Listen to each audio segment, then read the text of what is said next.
एक बीकर समझिए और इसमें समझिए वाटर, इसमें समझिए वाटर, और इस वाटर का पीएच समझिए कितना है, pH इक्वल टू 7 है। क्या है? pH 7 है। pH of water is 7 when any substance Y dissolved, Y को इसमें ले जाकर डिसॉल्व कर दीजिए। जब Y को इसमें ले जाकर डिसॉल्व करेंगे, कहा pH बिकम्स 13, pH बिकम्स क्या हो जाएगा 13, सब्सटेंस Y इज, इसका जो 7 से है ना, इसका pH इंक्रीज कर करके क्या कर जा रहा है, इंक्रीज करके 13 हो जा रहा है, 13 हो जा रहा है, इंक्रीजेस, ठीक है ना, 13 हो जा रहा है। तो जब ये 13 हो रहा है भाई, तो ये बेसिक होना चाहिए, बेसिक होगा ना। देखिए ढूंढिए यहाँ पर क्या करेगा, weak acid and strong base, weak acid and strong base. भाई 7 है तो वो तो बड़ा कमजोर है, वो तो न्यूट्रल है एज ए, ठीक है ना, लेकिन 13 का रहा तो वीक बेस हो जा रहा है ना, तो आप सॉरी स्ट्रॉन्ग बेस हो जा रहा है ना, तो ये वीक एसिड हमारा किस में कन्वर्ट हो जा रहा है, स्ट्रॉन्ग बेस में। Option number 4 is the correct answer. आइए नेक्स्ट क्वेश्चन चलते हैं। ये आपके पास में 82, आइए देखा जाए, ये हमारे पास 82 नंबर का जो हमारे पास में क्वेश्चन है, कह रहा है कि which one of the following statement is not true, which one of the following statement is not true, यानी निम्नलिखित स्टेटमेंट में से हमारा कौन सा स्टेटमेंट ट्रू नहीं है। करा दी conjugate base of H2PO4 negative is HPO4 2 negative, ये हमारा H2PO4 नेगेटिव है और इसको बोल रहा है कि ये HPO4 2 नेगेटिव हो जाए, 2 नेगेटिव हो जाए, तो ठीक है, ये तो है कॉन्जुगेट बेस है, क्योंकि एसिड और इनके बीच में केवल एक H+ का डिफरेंस है, तो this statement is the true statement, ठीक है ना, ये ट्रू है। क्या है आपके पास, ट्रू है। फिर कह रहा है कि pH + pOH equal to 14 in all equal solution, ये भी हमारा सही है। कह रहा है कि the pH of 1 × 10⁻⁻8 MaCl is 8, भाई यही रॉन्ग है, और जो रॉन्ग है वही क्या है, राइट है। ऑप्शन नंबर यहाँ ये, क्योंकि नॉट करेक्ट पूछ रहा है ना आपसे, नॉट करेक्ट पूछ रहा है ना, नॉट ट्रू पूछ रहा है ना, तो यही क्या है यहाँ पे रॉन्ग है, और जो रॉन्ग है वही ऑप्शन हमारा क्या है, राइट है। क्यों? अभी मैंने बताया कि किसी HCl सोल्यूशन की जो pH होगी, जो हमारे पास में pH होगी, वह हमेशा क्या करेगी, एसिड की pH 8 से 7 से कम होगी, 7 से क्या करेगी, कम होगी।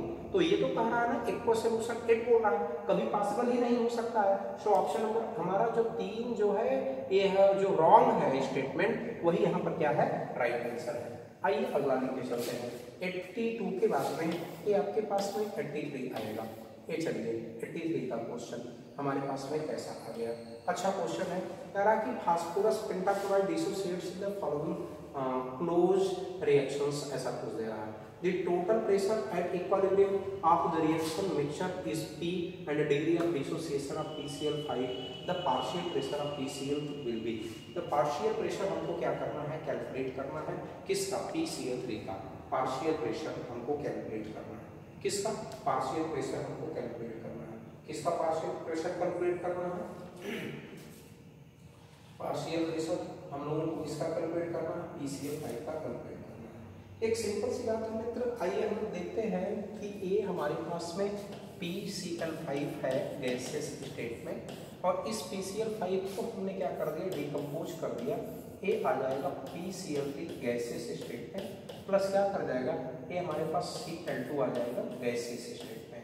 तो ऐसा है, इनिशियल कंडीशन हम इसकी 1 मान लेते हैं, इसको हम 0 मान लेते हैं, इसको हम क्या करते हैं, 0 मान लेते हैं। तो अगर हम ये कहते हैं कि एट इक्विलिब्रियम, इस बात को डिस्कस करने की कोशिश करते हैं, तो ये क्या हो गया, 1 - x हो जाएगा, ax हो जाएगा, ax हो जाएगा।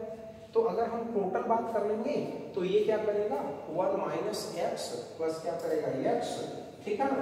आप इसको देखिए, इसको हम क्या करेंगे, टोटल प्रेशर इसका क्या हो जाएगा, total pressure is equal to, आप इसको देखेंगे ना, 1 - x प्लस क्या करेगा, x हो जाएगा। यहाँ पर प्रेशर अभी देखना है इसको, नॉट अ टोटल प्रेशर, आप ध्यान दीजिएगा। तो टोटल मोल्स इसके क्या हो जाएंगे, ये आप इनिशियल मोल इसको मानिए, इनिशियल मोल, इक्विलिब्रियम मोल, ठीक ना, ये हो गया इनिशियल मोल, ये हो गया इक्विलिब्रियम मोल हो गया, और ये हो गया टोटल या मोल अगर हम देखते हैं। तो 1 - x plus x equal to क्या कर देगा, 1 + x हो जाएगा।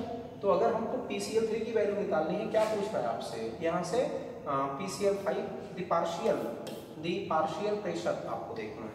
तो पार्शियल प्रेशर हम लोग कैसे निकालते हैं? पार्शियल प्रेशर हम कैसे निकालेंगे, ठीक ना?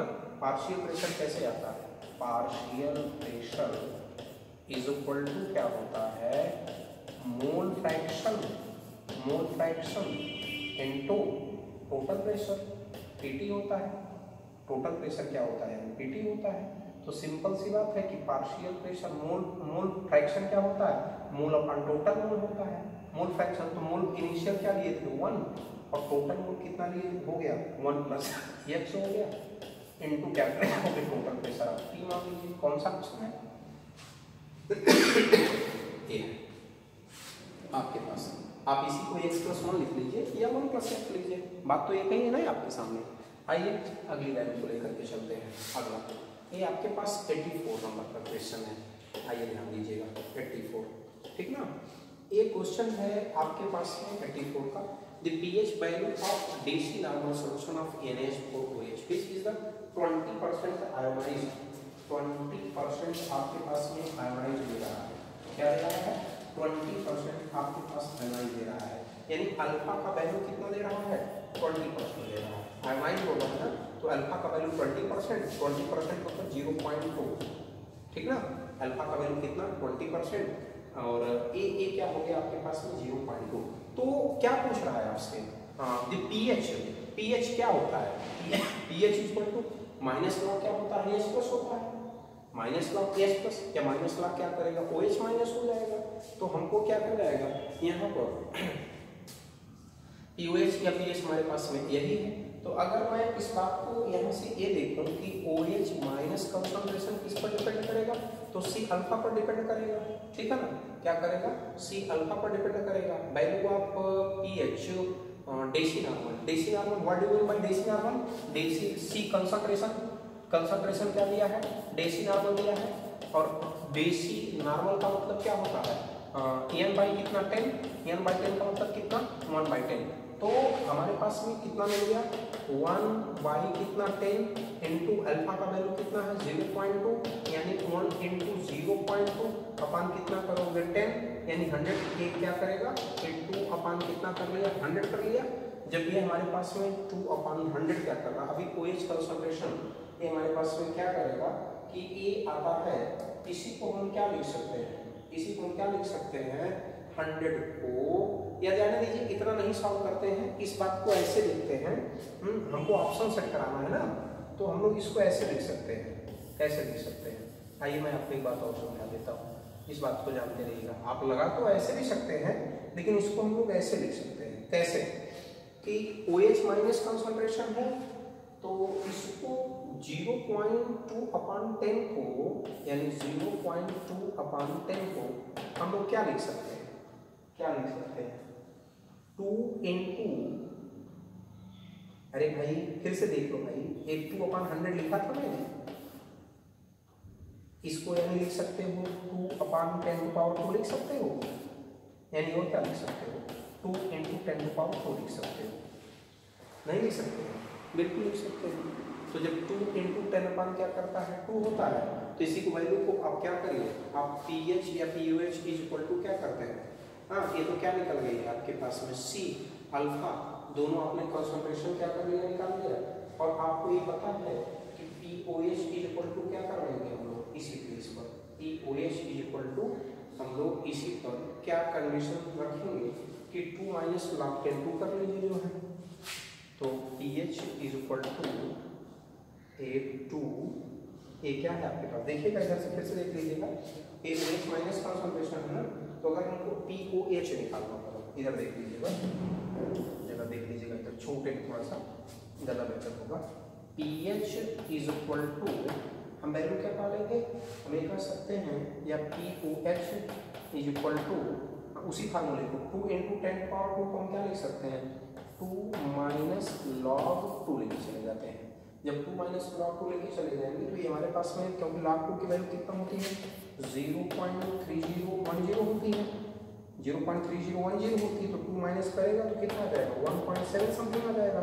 जब ये 1.7 समथिंग आ जाएगा तो हम लोग क्या जानते हैं, pH इज इक्वल टू, हम क्या निकाल देंगे, pH is equal to POH हमारे पास में है 1.7, POH इज इक्वल टू 1.7 और यहाँ पर क्वेश्चन में क्या दिया हुआ है, NH को OH दिया है, टोटल स्केल हमारा कितना होता है 14 होता है, 14 होता है, तो 14 माइनस कितना कर दोगे आप यहाँ से 1.7 कर दोगे, कौन सा ऑप्शन हमारा सेट होगा, आप देखिएगा थोड़ा सा यही होगा 12.30 होगा, देखिए 12.30 होगा, देख लीजिएगा इसको 84 के बाद में अभी हम नेक्स्ट लेके चलते हैं, अगला सवाल करते हैं, ठीक ना। नेक्स्ट क्वेश्चन 85, आइए एक आ रहा है कि क्वेश्चन कि the inert gas has been added to the following equilibrium system at constant volume. ये हमारे पास में क्वेश्चन दिया है, SO2 गैस दिया है, बिल्कुल सही, हाफ O2 गैस दिया है, बिल्कुल सही, प्लस क्या किया है, ये आपके पास SO3 गैस दिया हुआ है, SO3 क्या दिया हुआ है, गैस दिया हुआ है, to which direction will be the equilibrium shift. अरे यार इनर्ट गैस पे नो इफेक्ट आएगा, काहे इतना हम लोग प्रयास कर रहे हैं, इफेक्ट अरे इनर्ट गैस के लिए इक्विलिब्रियम क्या करती है, इनर्ट गैस पर डिपेंड नहीं होती है ना, केवल टेम्परेचर पर डिपेंड करती है, बाकी किसी पर डिपेंड नहीं करती है, केवल टेम्परेचर पर डिपेंड करती है, बाकी और किसी पर डिपेंड ही नहीं करती है, तो नो इफेक्ट हो जाएगा, ऑप्शन नंबर 3 हमारा क्या कर जाएगा, राइट आंसर हो जाएगा। आइए देखते हैं फिर से नेक्स्ट क्वेश्चन, ये है आपके पास में अगला सेक्शन बी आ गया। एक क्वेश्चन है the n factor of oxalic acid, oxalic acid मतलब COOH, जैसे आपके H2SO दिया है, इसका कोई मतलब नहीं है, ये दो एसिडिक फैक्टर है, n का वैल्यू यहाँ पर कितना आएगा 2 आएगा, तो ऑप्शन नंबर 2 क्या है, राइट आंसर 86 नंबर 2। आइए देखते हैं अगला सवाल को, 86 के बाद में ये आपके पास में 87 आएगा, ये आपके पास में 87 है, 87 का है कि 100 ml of mixture NaOH and Na2SO4 is neutralized by the 100 ml of 0.5 H2SO4, hence NaOH 100 ml solution is। ये इसका आंसर आप N1 V1 equal to N2 V2 के नाम से कंसंट्रेशन निकालेंगे, ये ऑप्शन नंबर बी यानी कि दूसरा आएगा 0.4 आएगा। चलिए अगला सवाल देते हैं, ठीक ना, बहुत टाइम आपका ले लिया है, इसलिए जो है थोड़ा सा क्वेश्चन आप चलिए देखिए अगला question, isolation A HNO3 acts only as an oxidizing agent while HNO2 acts both oxidizing agent and the reducing agent, ठीक है। अब देखिए जो आपके पास में HNO3 है, ये आपका HNO3 कितना है +5 है, कितना है +5। अब नाइट्रोजन की ऑक्सीडेशन स्टेट +5 से मैक्सिमम नहीं हो सकती है, यानी ये ऑक्सीडेशन रिएक्शन क्या कर सकता है, अब नहीं कर सकता है। जब ये ऑक्सीडेशन रिएक्शन नहीं कर सकता तो केवल रिडक्शन रिएक्शन कर सकता है, तो रिडक्शन रिएक्शन करेगा, रिडक्शन रिएक्शन कौन कराता है, रिडक्शन रिएक्शन कौन कराता है, ऑक्सीडाइजिंग एजेंट कराती है, रिडक्शन रिएक्शन कौन कराती है, ऑक्सीडाइजिंग एजेंट कराती है। और ये HNO2 जो है, HNO2 एक ऑक्सीजन को 2 इलेक्ट्रॉन चाहिए, दो को कितना 4 चाहिए, एक देगा हाइड्रोजन, नाइट्रोजन क्या है +3 है, नाइट्रोजन +3 से +5 तक भी जा सकती है, और इधर क्या कर रही है 0 तक भी जा सकती है, तो ये ऑक्सीडाइजिंग और रिड्यूसिंग दोनों का काम करेगी। ये हमारा सही है, ये हमारा क्या है, सही है। रीजन देखते हैं, the oxidation number of N in HNO3 is the maximum, HNO3 is maximum oxidation number. अभी HNO3 में N की ऑक्सीडेशन नंबर मैक्सिमम है, यहाँ ये +5 आएगा, क्या देगा +5 देगा, जब +5 देगा तो क्या होगा, ये मैक्सिमम होगा, क्या होगा मैक्सिमम होगा। तो सिंपल सी बात है, आप ये कर सकते हैं कि if both aspiration reason are true the reason is the correct explanation of aspiration, option number A क्या है आपके पास, राइट आंसर है, ठीक ना। चलिए अगला क्वेश्चन लेके चलते हैं, अगला हमारे पास में क्वेश्चन है नंबर नेक्स्ट, ये देखते हैं 39। क्या करना, मॉलिक्यूलर वेट ऑफ KMnO4। अभी आप ये जान लीजिएगा, एसिड बेस साल्ट ऐसा होता है ना, तो चाहे हमेशा क्या निकालते हैं, KMnO4 की बात करते हैं, किसकी बात करते हैं, KMnO4 की बात करते हैं, तो इसको कर लीजिएगा 513 कर लेंगे ना, कभी भी आपका एसिड के कंडीशन में m/5 कर लीजिएगा, बेस के कंडीशन में क्या कर लीजिएगा m/1 कर लीजिएगा, और साल्ट के कंडीशन में क्या कर लीजिएगा m/ कितना कर लीजिएगा 3 कर लीजिएगा, ये फिक्स होता है। हाँ फिक्स होता है, आप इसको कर लीजिएगा। तो अब हम जानते हैं कि इक्विवेलेंट वेट के साथ हम रिलेशन कर देते हैं। ऑप्शन नंबर 2 हमारा क्या कर जाएगा, हो जाएगा, क्योंकि एसिडिक की बात कर रहा है। किसकी बात कर रहा है, देखिए एसिडिक मीडियम की बात कर रहा है। तो ये हमेशा 5 into equivalent weight and 3 into क्या कर जाएगा, इक्विवेलेंट वेट। ये हमारे पास में एसिडिक मीडियम एंड क्या कर रहा है, न्यूट्रलाइज मीडियम में दिया है, ठीक ना, न्यूट्रलाइज मीडियम। तो न्यूट्रलाइज मीडियम में क्या किया है, ये 3 मैंने बोला और इसमें क्या बोल रहा है, 5 इक्विवेलेंट वेट बोल रहा है। तो हमारे पास में ऑप्शन नंबर 2 इधर राइट आंसर होता है। ये ट्रिक होता है कि MnO4 का एसिडिक बेस, पहले देखिए हम लोग क्या बोलते हैं, एसिड बोलते हैं, फिर बेस बोलते हैं, फिर साल्ट बोलते हैं। क्या बोलते हैं, पहले एसिड बोलते हैं, फिर बेस बोलते हैं, उसके बाद क्या करते हैं, साल्ट बोलते हैं। तो जो हमारा एसिड होता है 5, फिर उससे 5 से डिवाइड करिए, बेसिड को क्या करिए 1 से डिवाइड करिए, न्यूट्रल को क्या करिए 3 से। ट्रिक होता है, बहुत बड़ी रिएक्शन करने की जरूरत नहीं होती है। तो ये हमारा क्या होगा, रिलेशन ये होगा, 2 सही हो गया। चलिए 89 के बाद में आपका इक्वेशन क्या किया कि 90 आया, 90 आपके पास में ए है, ठीक ना। क्या आंसर है, इसको आप आसानी से कर सकते हैं। Which of the following show nitrogen its increasing order of oxidation number. कौन आपके पास increasing order of oxidation number को दिखाएगा, ये ऑप्शन नंबर 3 दिखाएगा। कैसे दिखाएगा, आप जानते हैं NaH4+ है, एक हाइड्रोजन क्या कर रहा है, एक इलेक्ट्रॉन ले रहा और देगा, 3 हाइड्रोजन क्या करेगा, 3 इलेक्ट्रॉन देगा।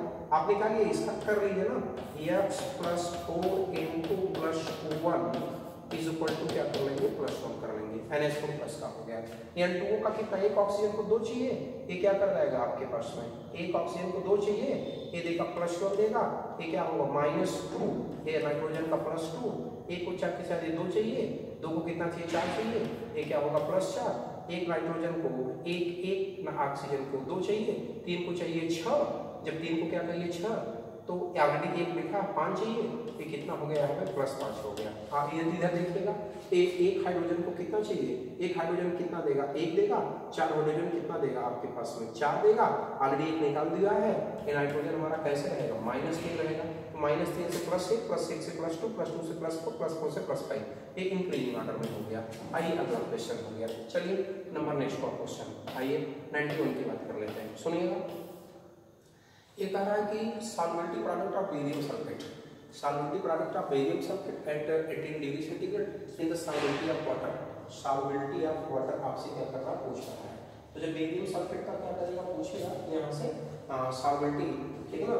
आप इसको देखिए, सॉल्वेंटी बेरियम सल्फेट का, तो BaSO4 को आप तोड़ दीजिए।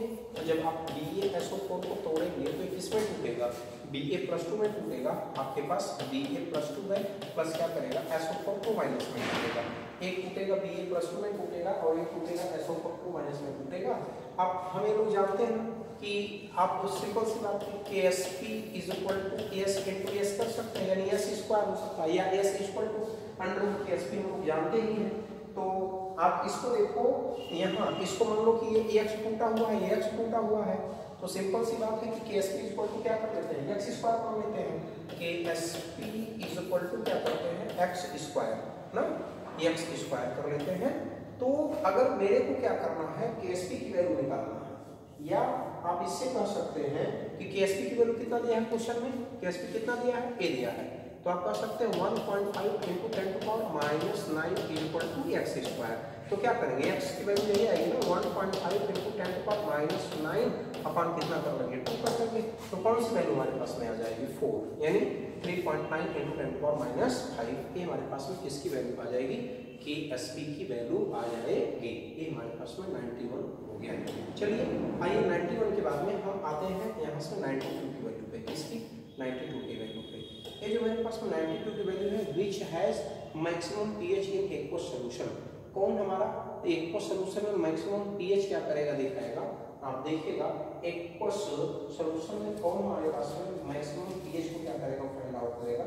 जैसे आप ये जानिएगा कि मैक्सिमम pH, ये हमारे पास ये जो NClO है, आप क्या कर रहा है कि एक्वस सॉल्यूशन यानी H2O के साथ में जब आप रिएक्शन कराएंगे, जब H2O के साथ रिएक्शन कराएंगे तो ये Na क्या हो जाएगा, OH हो जाएगा, ठीक है। अब यहाँ का एक H एक Cl के साथ में आप क्या करेगा, बाहर निकलेगा। ये बात देखिए, NClO है, H2O के साथ रिएक्शन कराएंगे, यहाँ से एक O लिया, एक H लिया, अब इधर से क्या कर जाएगा, कोई भी कंपोनेंट निकल जाएगा। हमारे कहने का मतलब सिंपल सी भाषा में आप ये समझने का प्रयास करिए कि अपने आप को किसमें कन्वर्ट कर रहा है, यानी OH में कन्वर्ट कर रहा है, किसमें कन्वर्ट कर रहा है, यानी OH में कन्वर्ट कर रहा है। NaOH में कन्वर्ट करने के बाद में और हमारे पास क्या बच रहा है, यहाँ से एक H बच रहा है, एक H बच रहा है, एक Cl बच रहा है और एक O बच रहा है। ये सब छोड़ के जाने दीजिए, लेकिन एक किसमें कन्वर्ट हुआ, NaOH। तो NaOH हमारा क्या है, बेस है। NaOH हमारे पास में क्या है, बेस है। तो आप ये कर सकते हैं which has the maximum pH in aqueous solution, strong base है, ये है स्ट्रॉन्ग बेस। स्ट्रॉन्ग बेस की सॉल्यूशन अब कितना जा सकती है, 40 तक जा सकती है, इसलिए ऑप्शन नंबर ए हमारा क्या होगा, राइट आंसर होगा। आइए हम चलते हैं क्या 93 पर चलते हैं, ये हमारे पास में 93 है। आइए सिंपल सी बात है, आप ये जानिएगा कि यही है आपके पास a reaction between hydrolysis constant and the dissociation constant are given which of the correct formula NH4Cl। ये हमारे पास में NH4Cl हमारा साल्ट है, इसका हम तो क्या करेंगे, हाइड्रोलिसिस कांस्टेंट निकालेंगे तो Kw अपन क्या करेगा, Kb आएगा। चलिए आइए नेक्स्ट क्वेश्चन चलते हैं, यहाँ से 95 चलते हैं या 94 चलते हैं, 94 93 के बाद में क्या आता है आपके पास में 94 आएगा। चलिए एक क्वेश्चन है यहाँ पर, सिंपल सी बात है, आप समझिए। करा कि द इक्विलिब्रियम कांस्टेंट फॉर ये रिएक्शन A प्लस B, ध्यान दीजिएगा A plus B arrow C plus क्या करेगा D, ये क्या कर दिया, is 1 into 10 to power -2 at 298 kelvin. चलिए ठीक है, करा एंड इज 2 at 203, ये इक्विलिब्रियम कांस्टेंट, ठीक है ना। The chemical process resulting in the formula of C and D, ये क्या कर रहा है कि एक वैल्यू मान लिया K1 की वैल्यू 1 into 10 to power -2 दे रहा है, और इधर K2 की वैल्यू केवल क्या कर रहा है, 2 दे रहा है। टेम्परेचर भी क्या कर रहा है, चेंज कर रहा है, 298 से क्या कर रहा है, 273 कर रहा है।